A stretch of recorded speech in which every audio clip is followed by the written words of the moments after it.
Selamat datang kembali para novelers di channel Bacain Novel. Kali ini Mimin akan lanjutin kembali bacain alur cerita novel, Fernando Menantu Kaya Raya, sambungan dari video sebelumnya. Tapi sebelum itu, jangan lupa bagi yang belum subscribe tolong di-subscribe, agar Mimin makin semangat upload alur cerita novelnya. Dan jangan lupa juga, aktifkan tombol loncengnya agar kalian tidak ketinggalan update terbaru dari channel ini. Selamat menikmati alur ceritanya. Bab 119.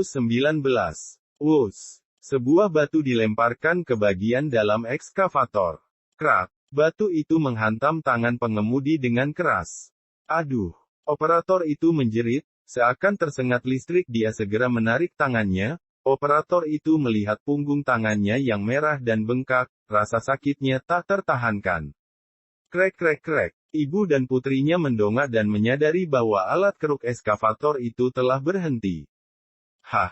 Apa yang terjadi? Fajar mengerutkan kening, melihat ke arah Fernando, matanya tertuju pada Ginting, dan dia tiba-tiba tersenyum. Oh, Kak Ginting ada di sini. Mengapa kamu membawa begitu banyak orang? Fajar, cara pembongkaranmu yang seperti ini, bukankah salah? Ginting melihat ibu dan putrinya, ekspresinya sedikit muram. Apa yang salah dengan metode pembongkaranku? Ini adalah metode yang efisien, sekitar 1 minggu semuanya akan selesai dibongkar. Fajar menyeringai. Lagi pula bukankah daerah ini sudah diserahkan kepadaku, Kak Ginting? Kamu telah mengambil amplop dariku dan menandatangani kontrak, jadi kamu tidak berhak untuk berkomentar. Memang aku tidak berhak untuk berkomentar, tapi di kontrak tidak tertulis kamu bisa melakukan pembongkaran paksa. Ginting berkata dengan dingin, metodemu ini telah melanggar kontrak. Warga murahan ini bersikeras tidak mau pergi, aku memberikan 200 juta satu rumah satu keluarga, aku terpaksa melakukan pembongkaran paksa. Fajar menjawab dengan acuh tak acuh. Fajar, tertulis dalam kontrak bahwa setiap keluarga diberi 600 juta, apa maksudmu hanya memberikan 200 juta? Ginting berkata dengan lantang, apa maksudku? Apa aku tidak boleh menghasilkan uang? Apakah aku tidak perlu menafkahi bawahanku? Apakah kamu ingin mereka makan angin? Fajar memelototi Ginting tanpa rasa takut. Lupakan, aku tidak ingin bicara omong kosong denganmu, kalian kemari, bawa ibu dan putrinya pergi, jangan menghalangi pekerjaan kita. Baik, dengan segera 2 pekerja menghampiri ibu dan putrinya, mereka mengulurkan tangan untuk menyeret mereka. Ah, rumah ini tidak boleh dibongkar. Tolong jangan membongkar rumahku. Ibu dan putrinya menangis melihat ibu dan putrinya akan diseret.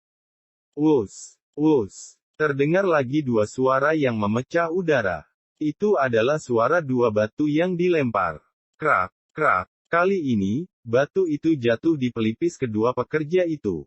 Kedua pekerja itu gemetar dan berteriak sambil memegang pelipis mereka. Aduh, sakit sekali. Mereka mundur dan melihat telapak tangan mereka yang sudah berlumuran darah. Fajar akhirnya melihat ke arah Fernando, pemuda ini memegang beberapa batu di tangannya. Ibu dan putrinya memandang Fernando, muka mereka tampak bersyukur. Mereka tahu bahwa pemuda itulah yang mencegah kedua pekerja itu. Bocah, apa maksudmu? Wajah Fajar dingin, tadi kamu telah melukai pengemudi ekskavatorku, demi menghormati Kak Ginting, aku tidak mempermasalahkannya, sekarang kamu melukai kedua orangku, apa kamu ingin cari masalah? Fernando tampak tenang, tidak mempedulikan Fajar, tetapi melangkah maju untuk membantu ibu dan putrinya berdiri. Terima kasih, Kakak. Gadis kecil itu mengangkat kepalanya dan menatap Fernando dengan mata besar. Dia sangat cantik, dengan kulit yang cerah, sangat menggemaskan.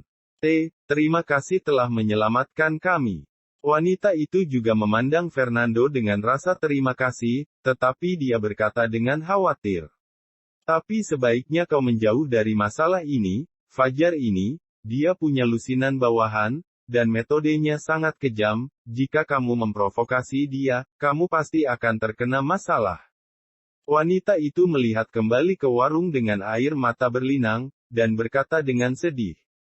Rumah ini diberikan kepadaku oleh ayah mertuaku, bagaimanapun, aku tidak akan membiarkannya dihancurkan oleh orang-orang seperti itu, aku sudah siap mati. Fernando tersenyum lembut, menyentuh kepala gadis kecil itu, dan berkata kepada wanita di sampingnya. Tenang saja, ada aku di sini, rumah ini tidak akan dibongkar. Aku jamin padamu bahwa pekerjaan pembongkaran di daerah ini akan dilakukan sesuai dengan hukum dan kamu akan senang. Yo, bocah, kamu siapa? Mendengar ini, Fajar mencibir, aku yang bertanggung jawab atas pembongkaran daerah ini, kontrak juga telah ditandatangani bagaimana caraku melakukan pembongkaran, terserah padaku. Siapa kamu, seenaknya bicara seperti itu? Kamu Fajar, kan? Fernando menoleh dan menatap Fajar, suaranya tiba-tiba acuh tak acuh. Aku akan memberimu dua pilihan, pertama, pembongkaran daerah ini tetap dilakukan olehmu, tetapi kamu harus mengikuti kontrak, pemberian kompensasi 600 juta per rumah, tidak kurang 1 sen pun, tidak boleh melakukan pembongkaran paksa. Pilihan kedua adalah segera keluar dari sini, aku akan mengganti orang yang melakukan pembongkaran. Haha, bocah, siapa kamu begitu angkuh berkata seperti itu? Mata Fajar penuh dengan kejijian. Kontrak telah ditandatangani, bahkan Ginting, tidak bisa mengubahnya, aku yang melakukan pembongkaran di daerah ini. Apakah kamu pikir kamu kepala penanggung jawab atas pengembangan daerah miskin? Kamu pikir kamu eksekutif PT Nando Jaya yang memiliki kekuatan yang begitu besar? Jadi, apakah kamu memilih yang kedua? Suara Fernando masih acuh tak acuh. Bocah sialan, jangan bicara padaku dengan sikap seperti itu, hati-hati aku memotong kedua kakimu. Fajar berteriak, kamu tahu bahwa ada Kak Sabirin yang mendukungku. Oh, aku ingat sekarang, Ginting memberitahuku bahwa kamu mematahkan kaki seorang warga saat kamu melakukan pembongkaran rumah. Sampai sekarang orang yang terluka itu tidak punya uang, dia masih terbaring di rumah dan menunggu mati. Fernando berbicara pada dirinya sendiri, mengikuti pandangannya ke Fajar, dan berkata dengan ringan. Kalau begitu, aku patahkan kakimu hari ini. Begitu dia selesai berbicara, Ginting mendengarnya dan segera berteriak, serang. Kak Fernando memerintahkan untuk mematahkan kakinya. Setelah berbicara, Ginting langsung memimpin dan bergegas maju bawahan yang dibawanya juga bergegas menuju Fajar tanpa mengucapkan sepatah kata pun. Hah! Fajar tercengang, dia tidak menyangka Ginting tiba-tiba menyerangnya, sebagian besar orang di bawahnya sedang bekerja, dan mereka tidak bereaksi. Sesaat kemudian, selusin orang mengepung Fajar. Buk buk buk, tinju, sekop, dan palu menghantamnya secara langsung. Ah! Fajar berteriak, sakit sekali. Kak Fajar, bos. Bawahan Fajar baru saja ingin melawan balik tetapi mereka melihat, Fajar telah ditahan oleh 4 orang, hidungnya bengkak, wajahnya berdarah, dia dipukul sampai babak belur. Ginting meraih gergaji mesin dan menariknya dengan keras. Drur, terdengar suara kencang seperti gigi yang bergemeretak. Gergaji mesin menyala, Ginting memegang gergaji besi dengan kedua tangan, meletakkannya di leher Fajar, dan menatap orang-orang Fajar dengan kejam. Jangan kemari, jika ada yang berani datang, aku akan memenggalnya. Bawahan Fajar yang sudah siap bergerak tiba-tiba tidak berani maju. Jangan kemari, jangan bergerak. Wajah Fajar juga memucat karena ketakutan, dia berteriak panik. Dia sangat takut kepalanya akan dipenggal oleh Ginting. Kak Ginting, jika kamu memiliki permintaan, katakan saja, jauhkan gergaji mesinnya, aku takut mati. Fajar berbicara dengan gemetaran. Berlututlah padaku, Ginting menendang pantat Fajar. Bro, Fajar berlutut di depan Fernando, Fernando melipat tangannya di punggung, menunduk, dan menatap Fajar dengan acuh tak acuh. Aku tadi bilang, patahkan kedua kakinya. Kemarilah, patahkan kakinya. Ginting berteriak. Bab 120. Setelah mengatakan itu, dua bawahannya segera datang, dengan memegang sekop di tangan mereka. Kalian, apa yang mau kalian lakukan? Fajar berteriak panik, wajahnya pucat. Ginting menendang lagi, menendang punggung Fajar. Bro, dia terbaring di tanah. Cepat lepaskan aku. Apa yang mau kalian lakukan? Fajar terus berjuang, tetapi percuma saja. 4 orang menahannya dengan erat. 2 orang bawahan itu, memegang sekop, membanting bagian atas sekop ke arah kaki dan lutut Fajar. Krak, krak, terdengar 2 suara yang nyaring. Ah! Fajar mengangkat kepalanya dan menjerit. Tempurung lututnya rusak. Jangan lihat. Wanita itu menutupi mata gadis kecil itu. Cari tahu di mana kontrak pembongkaran untuk daerah ini, kata Fernando ringan. Oke, Kak Fernando. Ginting melihat sekeliling dan menemukan sebuah tas kerja di tanah di sebelah meja. Dia mengambilnya dan mengeluarkan setumpuk kontrak dari dalamnya. Setelah melihatnya, dia segera mengkonfirmasi, Kak Fernando, kontraknya ditemukan. Fajar, aku memberimu kesempatan, tetapi kamu tidak menghargainya. Fernando menundukkan kepalanya dan menatap Fajar. Selain itu, kamu telah membongkar rumah dengan paksa, kamu telah melanggar kontrak, tentu saja kontrak ini dibatalkan, hancurkan kontraknya. Baik, Ginting merobek kontrak itu. Mulai sekarang, pembongkaran daerah ini tidak akan menjadi milikmu, kata Fernando dengan ringan. Bocah kamu, cari mati. Fajar mengangkat kepalanya, menahan rasa sakit, menatap Fernando dengan mata merah darah. Kamu berani melakukan ini padaku, Kak Sabirin tidak akan melepaskanmu. Dia dipersilakan untuk datang kepadaku kapan saja, kata Fernando dengan acuh tak acuh. Apa kalian semua melihatnya? Kontraknya telah aku robek. Ginting berteriak pada sekelompok pekerja, mulai sekarang, kalian tidak akan membongkar tempat ini lagi. Bawa bosmu dan keluar. Para pekerja itu saling menatap, meskipun mereka marah di dalam hatinya, tetapi setelah mereka melihat metode Fernando yang kejam, mereka tidak berani berbicara, dan hanya bisa menggendong Fajar yang terluka. Sekelompok besar orang pun pergi dengan putus asa. Terima kasih, anak muda. Wanita itu menggandeng putrinya dengan wajah penuh rasa terima kasih, air mata mengalir, dan dia akan berlutut di depan Fernando. Jika bukan karena kamu, warungku mungkin telah dibongkar hari ini, dan hanya tersisa putriku di dunia ini. Terima kasih kakak, gadis kecil itu juga berkata dengan penuh kegembiraan. Fernando buru-buru mengangkat wanita itu dan berkata sambil tersenyum. Jangan berterima kasih padaku, ini adalah urusanku sendiri. Aku belum menanyakan namamu, siapa namamu? Wanita itu berdiri, merapikan rambutnya dan bertanya Fernando. Fernando wanita itu bergumam, namaku Rosmah Said. Fernando mengangguk, dan saat mengobrol dengan Rosmah, dia tahu latar belakang kehidupan wanita ini tidak terlalu baik. Tidak lama setelah menikah, suaminya meninggal karena sakit, dan meninggalkan dia serta putrinya Hartini. Setelah kematian suaminya, Rosmah hanya bisa mengambil alih warung yang ditinggalkan oleh keluarganya untuk mencari nafkah dengan menjual makanan. Di daerah kumuh keamanannya memang buruk, pada hari normal, akan ada berandalan yang datang untuk memungut biaya keamanan ini, membuat seluruh keluarga sengsara.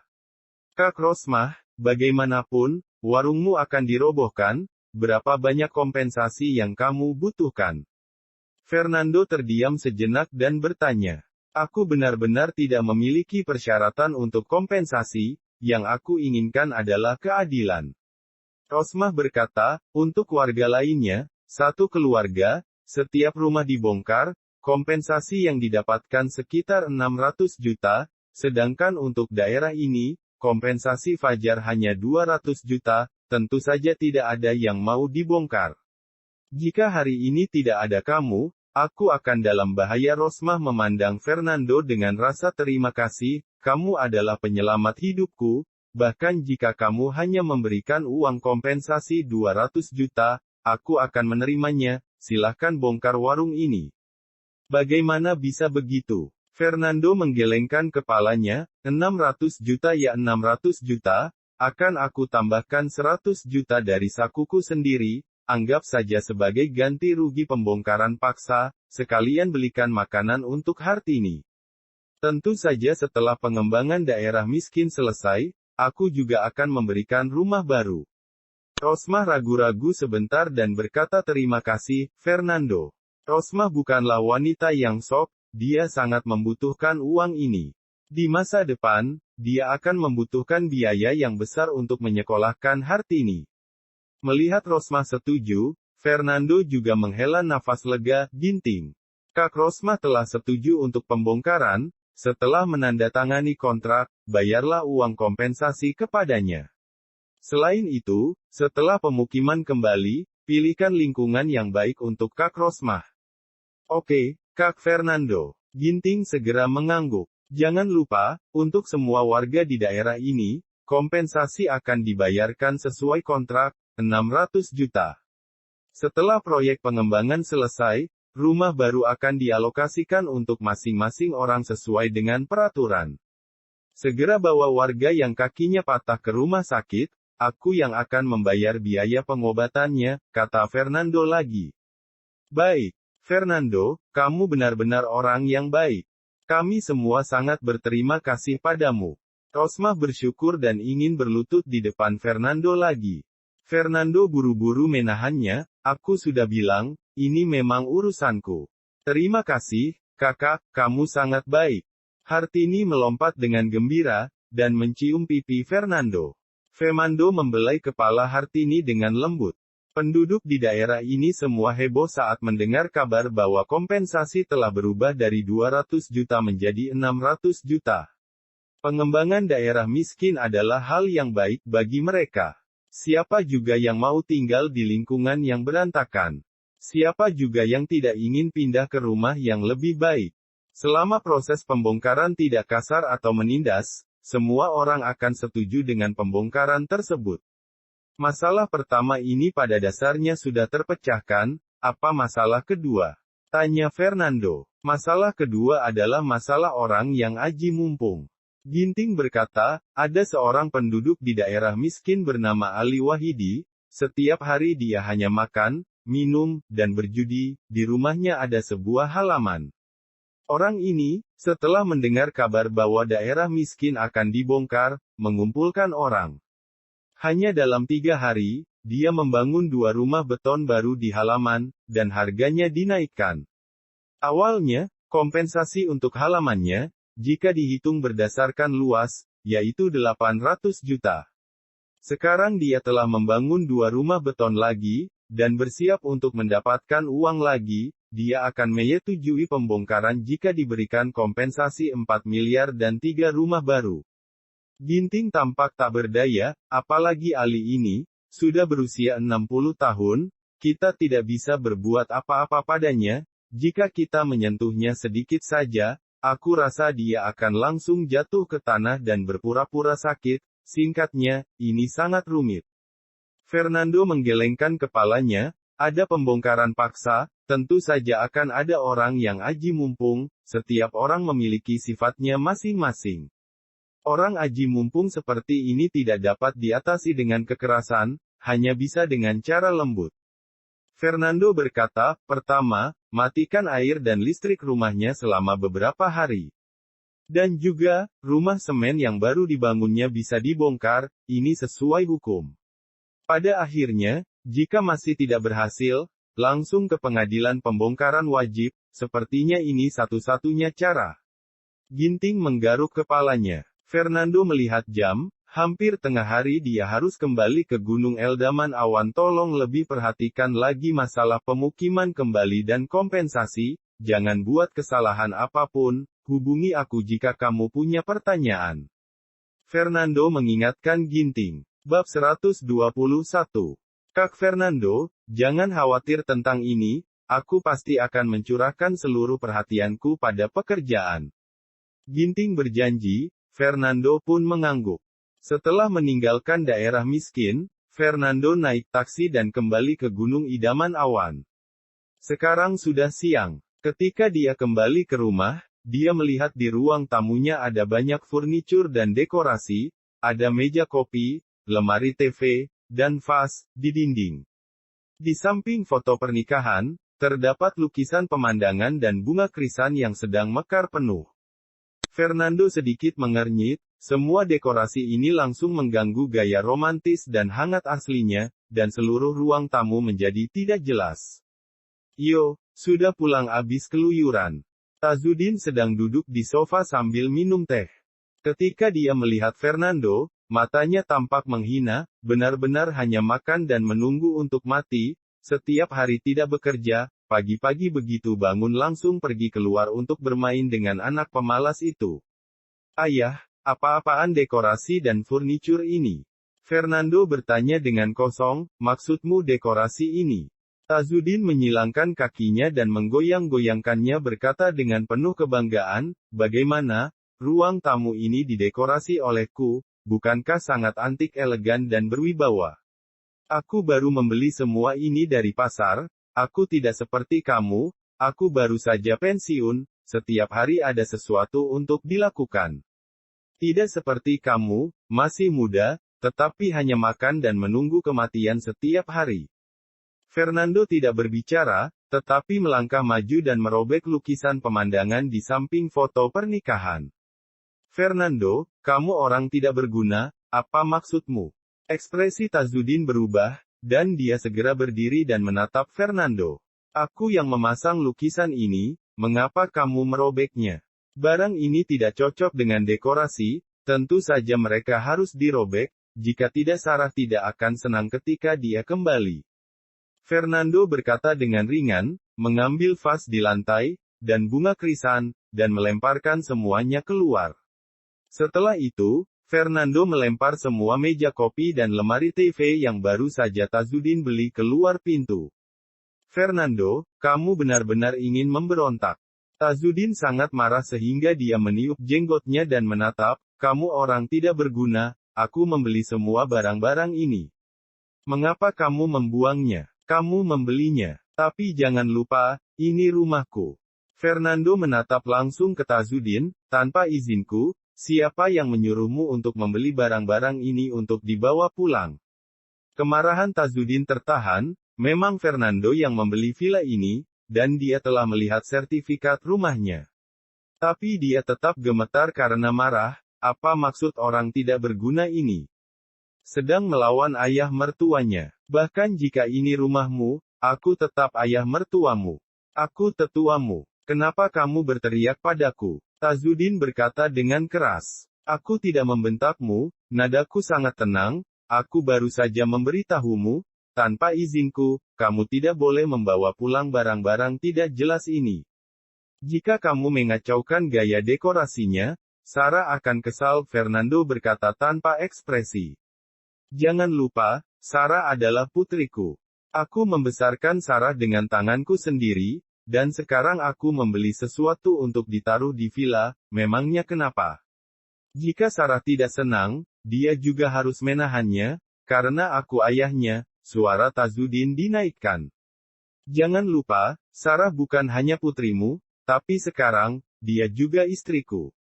Suara Fernando terdengar dingin, aku tidak suka melihatnya tidak bahagia, jadi meskipun kamu adalah ayah mertuaku, tetap tidak boleh. Setelah mengatakan semua itu, Fernando membuang semua dekorasi furnitur yang telah dibeli Tazudin. Membangkang, ini namanya membangkang. Tazudin menggebrak meja dengan marah. Orang tidak berguna, lihat dirimu, beli villa sudah membuatmu begitu sombong. Kamu berani melawan aku seperti ini, kamu membangkang. Durhaka. Aku tidak ingin memberontak, aku juga tidak ingin durhaka, aku hanya tidak ingin melihat istriku tidak senang, Fernando berkata dengan ringan. Jika kamu tidak suka melihatku, kamu bisa pindah kembali ke rumahmu. Kamu. Tazudin sangat marah sehingga dia tidak bisa berbicara. Pindah kembali ke rumahnya. Mustahil. Tinggal di villa idaman awan ini begitu nyaman, udaranya bagus, kamarnya besar dan ada berbagai macam tanaman, yang paling penting sangat bergengsi di depan sanak saudara itu. Ketika mereka bertanya di mana dia tinggal, dia akan berkata gunung idaman awan, dan wajah mereka tiba-tiba menjadi cerah. Jika pindah kembali, itu akan memalukan, di mana dia meletakkan mukanya. Fernando, kamu orang tidak berguna, keluarga Yasmudi telah menafkahimu selama setahun, sekarang setelah kamu membeli sebuah villa, kamu tidak tahu berterima kasih. Kamu ingin mengusir ayah mertuamu. Mata Tazudin merah karena marah. Aku tidak mengatakan akan mengusirmu, aku hanya berkata, jika kamu tidak senang melihatku, kamu bisa pindah kembali. Suara Fernando masih datar. Karena tinggal di sini, maka harus mematuhi aturanku, tanpa izinku, barang-barang itu tidak bisa dibawa pulang. Aku tegaskan sekali lagi aku melakukan ini hanya karena aku tidak ingin istriku tidak senang. Kamu. Tazudin menghentakkan kakinya dengan marah, ini pertama kalinya Fernando berbicara seperti ini dengannya. Tazudin, apa yang kamu ributkan, membuat orang tidak bisa tidur. Jaina, yang terbangun oleh suara Tazudin, keluar dengan pijamannya. Aku benar-benar sial. Aku mendapatkan menantu pemberontak. Tazudin menghela nafas dan duduk di sofa. Kak Fernando, ada apa? Kamu bertengkar dengan Tazudin. Jaina menatap Fernando dengan mata besar.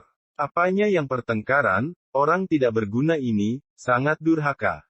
Ingin memberontak. Tazudin berkata dengan dingin dan menceritakan apa yang telah terjadi. Setelah mendengarkan, Jaina berkata, Tazudin Kak Fernando benar, barang compang camping yang kamu beli tidak sesuai dengan dekorasi villa ini. Bagaimana bisa ada lukisan pemandangan di sebelah foto pernikahan? Jaina, kamu membela orang luar dengan membantu Fernando yang tidak berguna ini berbicara. Tazudin menatap. Memang begitu. Jaina sama sekali tidak takut pada Tazudin. Selain itu, Fernando adalah saudara ipar keduaku, semuanya keluarga, mana membantu orang luar. Kamu, Tazudin menghela nafas, sedih, dia merasa putus asa ketika dia diajari oleh putri dan menantunya. Lupakan, aku tidak akan membawa pulang dekorasi furniture itu. Tazudin melambaikan tangannya dan menatap Fernando lagi. Tapi Fernando yang tidak berguna, aku memperingatkanmu, jika kamu berani berbicara denganku dengan sikap memberontak seperti itu, aku akan membiarkan Sarah menceraikanmu segera. Sikapku terhadapmu tergantung pada sikapmu, jika itu membuat istriku tidak bahagia, aku tidak peduli tentang hal lain. Fernando berkata dengan ringan dan naik ke atas. Kamu. Tazudin menggertakkan gigi karena marah. Tazudin, aku lapar. Jaina menyentuh perutnya, aku belum makan siang. Biarkan Fernando yang tidak berguna itu masak, aku tidak pernah memasak di rumah. Tazudin duduk dan minum teh, menenangkan diri. Kenapa, tidak bisakah aku menyuruhmu memasakkan makanan untukku? Mata Jaina melebar, memang, kamu tidak mencintaiku sama sekali, dan kamu tidak pernah menganggapku sebagai putrimu. Nasibku sangat buruk, dari kecil aku sendirian di luar negeri, tidak disayangi ayah, dan tidak dicintai ibu. Saat berbicara, Jaina menangis. Tazudin tampak bingung, dengan cepat berkata, oke, jangan menangis, ayah akan memasak sesuatu untukmu sekarang. Bersambung ke bab 122. Terima kasih sudah setia di channel ini. Sampai jumpa pada bab selanjutnya.